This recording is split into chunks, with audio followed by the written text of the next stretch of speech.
This is a brief introduction to Chapter 3 of the 2022 World Happiness Report, entitled Trends in Conceptions of Progress and Well-Being. The World Happiness Report exists because of the deep idea that individuals are able to report their subjective experience in a way which can meaningfully guide us towards better lives. The first part of that idea, to do with measurement, requires widespread collection of happiness data, as well as the research to understand differences and changes in happiness across individuals and countries. So this distribution is an example of what one might measure or of what one might predict as the outcome of a new policy. Now, while the World Happiness Report is part of this effort to better measure what matters, historically we've been focused on other outcomes. And if you ask people what is important for progress, their attention tends to go towards what is already being prominently measured.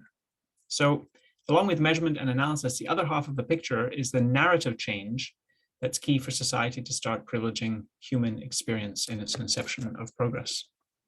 Chapter 3 therefore starts out by looking at that narrative change. How is the discourse around progress and well-being changing? How do people and institutions conceive of progress? Here are some summary points from the chapter. Interest in happiness is on the rise. This is based on evidence from language used in books in different languages, based on the emphasis in academic research, based on the geographic spread of that research, and based on the way that organizations and governments construct measures of progress. Secondly, efforts to design new indicators of progress are evolving. They're increasingly evidence-based, and recently, more than half of new indicators now incorporate subjective well-being. Third, increasingly governments are looking to the science of happiness to inform their decision-making and even budget-making approaches. They're becoming more explicit about having subjective experience in mind when they talk about well-being.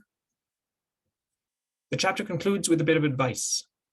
In part, this is to not expect nor to ask the science of happiness to make all of your policy decisions for you. And fascinating details about all of this are in the full text.